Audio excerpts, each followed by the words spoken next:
Agent Orange. Agricultural chemicals. You worked with, I'm sorry? Agricultural chemicals. Agricultural chemicals, pesticides? When he was in college. When you were in college. Yes, yes, sir. Agent Orange. Agent Orange. Anyone? So if you can't, yes, sir. Nasty water at Camp Lejeune. Nasty water at Camp Lejeune. Because if we can't answer the question why you have Parkinson's disease, how can we prevent and end a disease? So what I really want to challenge you is if we can't answer why you have Parkinson's disease, there's no way we're going to prevent and end the disease. And we can prevent contamination at Camp Lejeune. We can stop using pesticides that are causing people's Parkinson's disease. We can get rid of Agent Orange, and we largely have, at least in the United States. And that way we can prevent future generations from ever getting this disease. So I'm going to argue to you today that the vast majority of individuals with Parkinson's disease don't have it because they inherited. About 15% of people inherited a genetic factor that contributes to their Parkinson's disease, but that means 85% don't. I'm going to argue to you today that Parkinson's disease is largely a man-made disease. We have brought this upon ourselves. And I can't think of a worse thing to do to ourselves than to give ourselves diseases that rob us of years of life, of quality of life, that burden our friends and family members, and rob us of the independence that we should be able to have.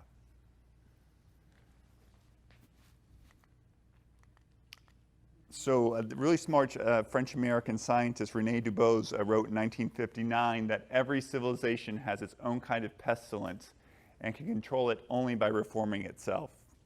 Put into modern English, every society creates its own diseases. Every society creates its own diseases, whether that's car accidents, whether that's Parkinson's disease, whether that's homicide, whether that's suicide, whether that's type 2 diabetes. The list goes on and on. The vast majority of diseases that affect us, we have largely brought upon ourselves. If we change our behavior, we can prevent people from ever developing these diseases. Not only our peers, but subsequent generations. And I'll give you examples. So another smart epidemiologist, Abdul Omron, in 1971, was really interested in population growth and what were the drivers of fecundity, having children, and what were the drivers of mortality, what were contributing to people dying. And he said that the earliest humans from about 200,000 years ago until about 10,000 years ago, they all died of pestilence and famine. There was, quite frankly, simply not enough food to go around, and that prevented population growth. About 10,000 years ago, we had the agrarian revolution, which allowed the storage of food and the formation of cities. But what was killing people were receding pandemics, so the bubonic plague, smallpox. So it was estimated that 25 million people lived in the Mayan civilization before Christopher Columbus came over, and that the vast majority of those individuals died from smallpox. The influenza pandemic in 1918 cost 50 million people's lives. If you look at life expectancy in the 20th century, it's largely a line that goes up, except for one dip in 1918 because of the influenza pandemic. And then Dr. Omron argued that today we live in the era of degenerative and man-made diseases, that the diseases that we suffer with are largely man-made, and then subsequent researchers have said that in the future we're going to die of delayed degenerative diseases and emerging infections, of which COVID-19 could actually be a great example. But we won't talk about COVID-19, we'll talk about man-made diseases today, although COVID-19 might be. So lung cancer is the poster child for man-made diseases. So if you look here, we're in North Carolina, and so if you look at this, this is lung cancer deaths in the United States. And you can see 100 years ago, there were almost no lung cancer deaths in the United States. Let me say that again. 100 years ago, here in the United States, in North Carolina, there were almost lung cancer deaths. It was considered a once-in-a-lifetime oddity. The doctors saw it. They thought it was once-in-a-lifetime oddity. They brought around all the medical students and all the fellow physicians because they never saw it again. And what changed this was cigarettes. So cigarettes were first introduced into England in the late 1800s, in the United States in the early 1900s. And you can see almost a perfect correlation, 25-year lag between cigarette smoking and lung cancer deaths. One of the great accomplishments in our lifetimes has been the decline in smoking and its corresponding decline in lung cancer. No cigarettes, no lung cancer. No cigarettes, no lung cancer. So what does this have to do with Parkinson's disease? So Parkinson's disease was described, not surprisingly, by Dr. James Parkinson, who was a 61-year-old physician in London in 1817 when he said when he saw something new on the streets of London. And what he saw, something new on the streets of London, wasn't tremor, because he said tremor had been classified before. But what was new was that people were hunched over with a stooped posture, a peel-rolling tremor, and a shuffling gait that had a tendency to propel itself and to go forward.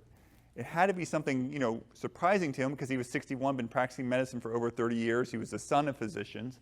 And he said he wrote on 6 cases, 6 individuals with, in this essay on the shaking palsy, written here in 1817, that this French-American scientist later named after him and called it Parkinson's disease. He's French, he called it La Maladie de Parkinson, but for our purposes, he called it Parkinson's disease. And it was a rare disease. He said, I'm describing something that's not been classified in the medical literature. So just like 100 years ago, there was almost no lung cancer, in 1817, I'm arguing to you that there was almost no Parkinson's disease, and certainly before then. Very rare descriptions. In 1912, a German scientist identified that there were some misfolded proteins that were found in people with Parkinson's disease.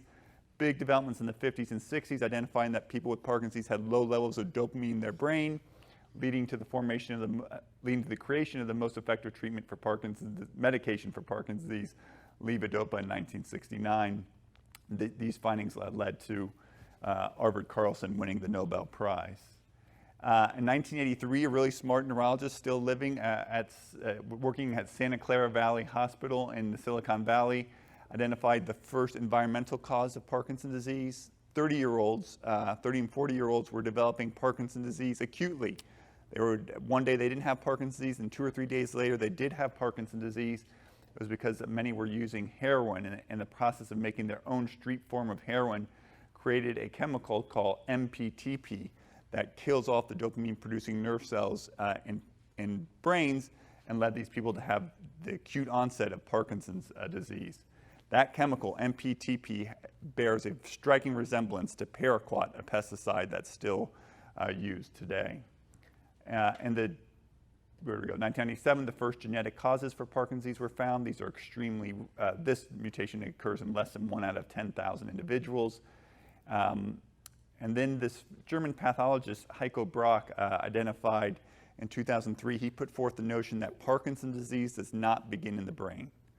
Parkinson's disease does not begin in the brain. Parkinson's disease, he argues, for many individuals begins in the nose or the gut. And if you think about pesticides, you think about the chemicals in the drinking water, you're either drinking those and having them enter you in the gut, or you're inhaling those chemicals, Agent Orange, and leading to loss of smell. And so the pathology of Parkinson's disease actually for many individuals is first found, for almost all individuals, is first found in the nose smell centers of the brain, and in some individuals in the gut. And today, 200 years after Dr. Parkinson described a rare condition, Parkinson's disease is the world's fastest growing brain disease. World's fastest growing brain disease is not Alzheimer's disease, it's Parkinson's disease. So what's going on when Dr. Parkinson's describing this new condition that he termed the shaking palsy? Well, 1817 London, for the historians in the room, that's the height of the Industrial Revolution, and England's the capital of the Industrial Revolution. And here's a picture of the London fog, which should make people think about Beijing today.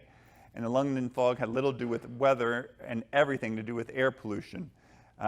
Burning of coal was leading to pollution of the streets such that you couldn't even see across the street. So you can't even see across the street. You needed little boys with torches to help you walk the streets. And air pollution was so bad that you had to cover your mouth to prevent the toxic effects of the air pollution.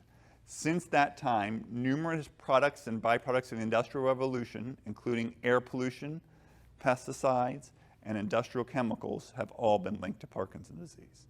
Since 1817, air pollution, synthetic pesticides, even natural occurring pesticides, and industrial chemicals have all been linked to Parkinson's disease. It's now the world's fastest growing brain disease. Just in the last 25 years, the number of people with Parkinson's disease worldwide has more than doubled. And if our generation, if we sitting here do nothing to change the course, the number of people with Parkinson's disease will double again in the coming generation. Today, 200 Americans will be diagnosed with Parkinson's disease, and 100 Americans will die with the condition. Parkinson's disease, as many of you know, consistent with Dr. Brock's hypothesis, doesn't begin in the brain with tremor and slowness of movement and shuffling gait, but first begins with loss of smell and constipation. How many lost their sense of smell? Right, so almost everyone had that. How many had constipation? So 80+% of individuals have loss of smell and constipation, and that loss of smell and constipation can happen years or decades before the development of the classic tremor, shuffling gait, and stoop posture. So the earliest features of Parkinson's disease are these features, which correspond to where the pathology is found, and which corresponds, I think, to where the Parkinson's disease is first beginning and entering in through the nose or the gut. This is a graph of air pollution in the entire world. So air pollution, again, didn't exist. So in 1850, we all had nice, clean air, except in England. And then you can see air pollution first occurring in Europe, and then in North America, and then in Asia, and then last in sub-Saharan Africa. If you look at rates of Parkinson's disease, they have historically been the highest in Europe, then North America. Now they are the highest in North America, the United States, and Canada. They're increasing the most in Asia, and they are lowest in sub-Saharan Africa. This is a graph of production of synthetic pesticides. Naturally occurring pesticides have been around for quite some time, and some of them actually can cause Parkinson's disease. Synthetic pesticides like Agent Orange were largely introduced in Agent Orange introduced in Vietnam War. Synthetic pesticides were introduced shortly after World War II, and pesticides have their benefits. You know, prevented lots of millions of people from dying, but some of these pesticides have been around since the 1950s, and some of them contribute to Parkinson's disease. The most offensive of these pesticides today is a pesticide called Paraquat. I told you it bears striking chemical resemblance to that chemical that was contaminating the heroin that people were using in the 1980s. So Paraquat was created in the 1950s. It's considered the most toxic herbicide ever created. It kills the weeds that Roundup doesn't. It's been used to commit homicide and suicide. And over 30 countries, including China, have banned the chemical, but the United States has not. It increases the risk of Parkinson's disease 150%. It's found throughout North Carolina. It's found throughout upstate New York, where I live, and throughout the United States. Use of Paraquat in the United States has tripled in the last 25 years, doubled in the last decade, and increased 20% in the last year. Despite 100,000 signatures from the Parkinson's community seeking to ban Paraquat, in October of last year, it was reapproved for use. There are trials occurring, perhaps as we speak right now, in St. Louis, Missouri, seeking to hold the makers of the Paraquat accountable for the damage that they're causing to human life. When Paraquat has failed to laboratory animals, it also reproduces the features of Parkinson's disease, including slowed gait in mice. The other chemical I want to talk to you a lot about is trichloroethylene. So this is the poster child for Camp Lejeune. Trichloroethylene is very, very simple chemistry. It is 2 carbon atoms, 3 chlorine atoms, and 1 hydrogen atom. These 6 atoms together have wreaked havoc on the lives of millions of people, not only in the United States, but throughout the world. This is a very dangerous chemical. It does have some wonderful properties, including that it's a fantastic degreasing agent, and it's widely used in many chemicals that you've probably used or may even still have in your house. It's used to clean carpet. It was used to decaffeinate coffee. Anyone who drank Senka in the 1970s was likely exposed to trichloroethylene. It's been used in dry cleaning widely, used in refrigerants. NASA uses it to clean out engines. It's used in whiteouts, long list of chemicals. It was contaminated at Camp Lejeune from multiple sources, including ABC Dry Cleaners, which is located right outside the base of Camp Lejeune. If I get any of this wrong, you will correct me. I'm here to learn. From 1953 and 1987, up to 1 million individuals who lived on the Marine base, including Marines, their families, their children, and civilians were exposed to it. Levels were up to 3,400 times that was recommended as safe. There were numerous sources of contamination on the base besides the dry cleaner. In addition to trichloroethylene, the base was contaminated with a chemical called benzene. But individuals were drinking the water unknowingly. bathing with the water unknowingly. TCE readily evaporates. It evaporates at about 80 degrees. And so if you can inhale it when you're taking a shower, people were bathing their children in it. So you think about kids taking a bath, they were, in TCE contaminated water, and people were cooking with the water as well. According to CDC, Marines from Camp Lejeune have a 35% higher risk of kidney cancer, 42% higher risk of liver cancer, 47% higher risk of non-Hodgkin's lymphoma, 50% higher risk of ALS, and 68% higher risk of multiple myeloma. There are over 100 Marines, I think, from Camp Lejeune who have male breast cancer, just to give you a flavor of that. I've never even heard of, never seen male breast cancer in all my years of training until I heard the story of Camp Lejeune. Because TCE causes cancer, and this is World Health Organization says TCE is carcinogenic to humans. The U.S. Department of Health and Human Services says it's known to be a human carcinogen. The EPA says that TCA is carcinogenic in humans by all routes of exposure, including inhalation, skin, and drinking. My colleagues, Dr. Sam Goldman and Dr. Carly Tanner and others did a survey looking at World War II veterans. And they looked at World War II veterans who either worked with or used TCE and those who did not. And they found that individuals who were exposed to TCE had a significantly increased risk of Parkinson's disease. This odds ratio of 6.1 may not sound like much, but in layman's terms, it's a 500% increased risk of Parkinson's disease. Nothing gives you a 500% increased risk of a disease in general, like smoking does, but there are very, very, very few environmental and, quite frankly, very few genetic factors that give you a 500% increased risk of Parkinson's disease. PCE, or PERC, was found to have an odds ratio of 10, which would be about 1,100% increased risk of Parkinson's disease. A couple key factors. One, they found that the time lag between exposure and the diagnosis of Parkinson's disease is 10 to 40 years. So just like I showed you, you don't smoke cigarettes and develop Parkinson's disease the next day. It takes 25 years or longer of smoking to develop lung cancer. People are exposed to TCE, for example, in the early 80s, and then can be diagnosed with Parkinson's disease 20, 30 years after that exposure. And I get some nodding heads because that sounds very much like what's happened for people at Camp Lejeune. The other thing is that my colleagues wrote that our findings require replication, but because TCE was ubiquitous in the 1970s, not only at Camp Lejeune, they said that the potential public health implications are substantial.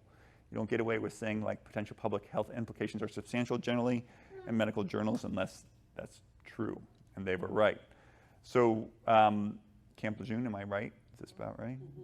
So half of Superfund sites, the most contaminated sites in the United States, there's about 1,600 of them, half of them are contaminated with TCE. I'll say that again. TCE contaminates half of the Superfund sites throughout the United States. It's not just North Carolina.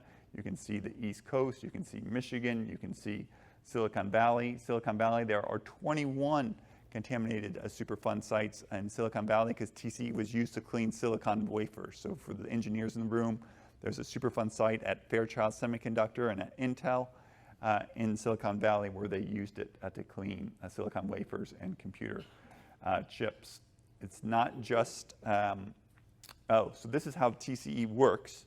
So you can be a dry cleaners, or you can be an industrial site, or you can be a military site, and you're using TCE, either to dry clean clothes or to decrease engine parts, or metal parts, or you're using it in vapor degreasing, or you're using it to clean up silicon electrical chips, and then you inappropriately dispose of it. Sometimes you literally put it in these barrels and you pour these barrels into the ground, which is actually exactly what happened at Camp Lejeune. And the TCE contaminates the underlying soil, and then it gets into the groundwater. And this is what happened at Camp Lejeune, is that people drank this TCE contaminated groundwater, and also another chemical called PCE. In addition to drinking contaminated water, it forms these underground plumes, and these underground plumes can have the TCE evaporate from the ground and enter people's homes, schools, workplaces, or in the case of Camp Lejeune, barracks. And you can be breathing in TCE and never know it. Just like some of you know about radon evaporating from the soil, and so you would test your house for radon in your basements, and radon evaporates from the soil, so does TCE evaporate from the underlying groundwater and soil into people's homes completely undetected. The good news is that this is eminently preventable. You can put a TCE remediation system that pumps out air from underneath your foundation and emits it out over your house. If you have a contaminated site, you can put bacteria in here that will help degrade the TCE, or you can put a vapor intrusion barrier, basically like a big garbage bag, over the ground to prevent the TCE from entering the homes. None of those things were done at Camp Lejeune in the early years, despite the Marines knowing about it. You don't have to be in North Carolina to do this. You can hang out in Rochester, New York, where I live. So this is Monroe Springs in Victor, New York, 15 minutes from my house in suburban Rochester, New York. And it turned out that these individuals living in a suburban area of Rochester, New York, were getting their water from a freshwater supply called Monroe Springs. And the New York Department of Environmental Conservation was going around testing these freshwater supplies to make sure that those freshwater supplies were free of chemicals. And when they did, they found that this water supply for this community was contaminated with TCE and traced it back to a sand and gravel pit. So these individuals were drinking TCE contaminated water, and they had an underground plume running underneath their homes. Again, 15 minutes from my house. I was biking right near here the other day. And I met somebody, and we describe in the book, who developed Parkinson's disease. In addition, the New York Department of Environmental Conservation did a study and found high rates of brain cancer in this population of individuals who were exposed to a carcinogen. None of this is new. So my hometown is Cincinnati, Ohio. So I found this article by Dr. Kerry McCord, who was a physician working for Chrysler Corporation. And he wrote this article to JAMA, the Journal of American Medical Association, one of the leading medical journals, entitled The Toxicity of Trichloroethylene. And he says promotional activities seeking the extension of industrial uses of trichloroethylene, which was developed in the 1920s, frequently fail to disclose the toxic nature of this chemical and the practical dangers that may attend its use. He put it on the skin of rabbits, and the rabbits died. He had the rabbits inhale the chemical, and the rabbits died. He concludes, any manufacturer contemplating the use of trichloroethylene may find in it many desirable qualities. It's a great solvent. 2, in the absence of closed systems of operation, he may find in this solvent the source of disaster for exposed workmen, and he could say, and Marines. He wrote this in 1932. I don't think anyone in this room was alive in 1932. We've known about the toxicity of trichloroethylene for 90 years. For 90 years, we have known about the toxicity of trichloroethylene. TCE is still permitted. Uses of TCE are still permitted in the United States, and use of TCE is increasing at 2 to 4% per year throughout the world. In the Netherlands, where they did serial studies looking at the incidence, number of new cases of Parkinson's between 1990 and 2000, and found an actual decrease. It's the only place in the entire world. I then looked back and I looked at air pollution, and I found that nationwide emissions of common air pollution decreased by over 50% from 1990 to 2012. I found that between 1968 and 1986, when they tested some of these pesticides which dissolve in fat — your brain is a fatty substance, by the way — they found that levels of some of these worst offending pesticides, including DDT, had dropped between 75 and 90%. And TCE in Netherlands, where it's banned, had levels of airborne TCE levels were among the lowest in all of Europe. So if you get rid of air pollution, if you get rid of pesticides, and you get rid of TCE, you just might actually see a decrease in the number of people with Parkinson's disease. So this is all under our control. We've had other groups organize themselves and make their voices heard. In 1981, an unknown, uniformly rapidly fatal virus appeared in New York City and San Francisco. There was no federal response. In that setting, a group of very brave activists in New York City formed an organization called ACT UP, led by the late Larry Kramer. And their motto was silence equals death, because for HIV, silence did equal death. And if you want to know who lived and who died with HIV, all you need to know is when they developed HIV, because the people who developed it early, they all died. But 15 years after they adopted this motto of silence equals death, they developed a class of drugs called protease inhibitors in 1996 that are associated with a near normal life expectancy for HIV. So if you have HIV and you're treated in the United States or around the world, you have a near normal life expectancy. More people around the world that receive appropriate treatment for HIV than they do for Parkinson's disease. More people receive appropriate treatment for HIV than they do for Parkinson's disease. And these activists, have helped prevent thousands, if not millions, including probably some of us and some of our family members from ever developing HIV by taking measures like condoms, very simple measures to prevent the transmission of HIV. For Parkinson's disease, I would argue science doesn't equal death, but it equals suffering. And there's 1.2 million Americans with Parkinson's disease, roughly the same number of people that have HIV have Parkinson's disease in the United States. HIV receives $3 billion a year from NIH funding. Parkinson's disease receives about $250 million. I'll say that again.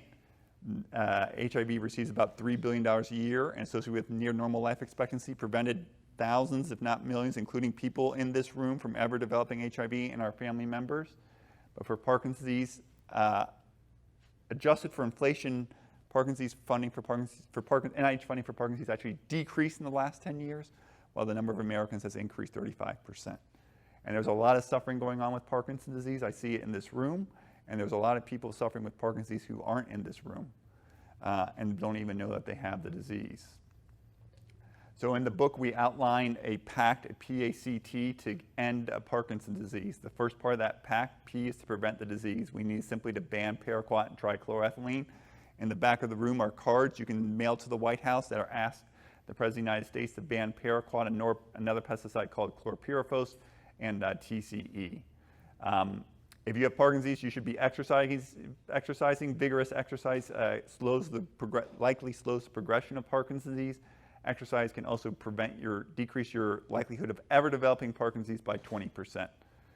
Eating a Mediterranean diet, high in fruits and vegetables, low in animal products, likely also decreases risk of Parkinson's disease.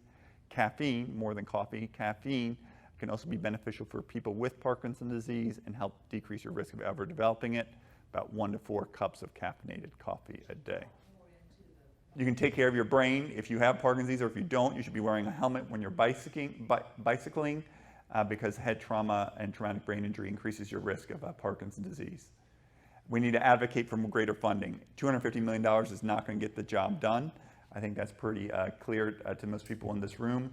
If $3 billion a year for multiple years has changed the course of HIV, my suspicion is that $3 billion a year will change the course of Parkinson's disease, the world's fastest growing brain disease.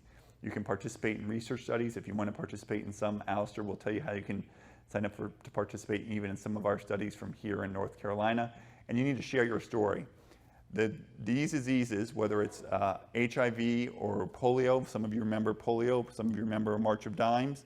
What was the March of Dimes? Was because Franklin Delano Roosevelt had polio, and they came up with this really clever thought of mailing dimes into the White House to raise money for a polio vaccine. And it turns out that March of Dimes began in 1938. 16 years after that March of Dimes began, we had vaccines from Jonas Salk and later Albert Sabin that have eradicated polio from the entire United States. There are no polio specialists hanging out in the United States. There aren't any polio specialists like me hanging out because there's no polio to be treated in the United States with rare exceptions. And polio has almost been eradicated from the entire world. So if a March of Dimes can change the course of polio, if HIV activists can adopt a motto of silence equal death and change the course of HIV, if Mothers Against Driving can make drunk driving socially unacceptable, we can do the same thing for Parkinson's disease. Care, we need to care for everyone that's affected. There are too many Marines, too many veterans. 10% of people in the United States with Parkinson's disease are veterans. That's completely unacceptable. We should be able to care for all Americans, frankly, we should care for all individuals who are affected with Parkinson's disease. Parkinson's disease is a highly treatable condition. Medications can improve the quality of life for individuals. Exercise and the right diet can make huge benefits. 40% of Medicare beneficiaries in the United States with Parkinson's disease do not see a neurologist within 4 years of diagnosis. 40% of Medicare beneficiaries who paid into Medicare for the last 50 years who have Parkinson's disease don't see a neurologist of any kind. Those that don't are more likely to fracture their hip, more likely to be placed in a skilled nursing facility, and more likely to die. We need to make sure one of the silver linings of the COVID-19 pandemic is that telemedicine and Medicare's coverage of telemedicine is made permanent. So anyone, anywhere can receive the care that they need, including receiving the care that you need in your community. There's no reason that people who have Parkinson's disease should be driving to come see healthy clinicians like me on my terms. Healthy clinicians like me should be seeing people with Parkinson's disease on your terms. We need better treatments for Parkinson's disease. And if we need better treatments of Parkinson's disease, we need better measures of the disease. The idea that we're going to measure Parkinson's disease by having someone tap their thumb and index finger and having someone like me rate down on a scale of 0, 1, 2, 3, or 4 and tell you whether you're getting better or not is not going to get the job done. It's not going to get the job done. If some of you may have just seen that FDA approved a drug for Alzheimer's disease today, there too, literally the way we measure Alzheimer's disease, if we give you a list of words to remember at time equals 0, like 5 words to remember, blue table in Chicago, those are the 3 I always use, and I can give you the same word 6 months later, and I see how many words you got at 6 months versus time equals 0 to see if that's your Alzheimer's disease has gotten better. Not going to get the job done. We need objective, sensitive measures of the disease to determine whether a drug is working or not. We can measure the levels of HIV in your blood. We can measure the blood cells that are affected with HIV in your blood. We need similar objective measures of the disease for Parkinson's disease so we can get better measures, better treatments faster. With that, I'm going to conclude that the way that Parkinson's disease is largely a man-made disease, that we brought upon ourselves through chemicals like trichloroethylene, through chemicals like pesticides and DDT. To the extent that it's a man-made disease, we can change the course of this disease by getting rid of these chemicals, by cleaning up the contaminated sites, and stop propagating these chemicals and stop using them at increasing numbers, exposing future generations to the fact of Parkinson's disease. And the only way this changes is not by neurologists neurologists didn't change the course of polio, doctors didn't change the course of HIV. It was ordinary Americans who were most exposed to the disease, who understood the burden of the disease firsthand, who rose up, Mothers Against Drunk Driving, and said we need to prevent people from ever getting this disease in the first place so that subsequent generations do not have to bear the burden of the disease that you're bearing today. Thank you very much.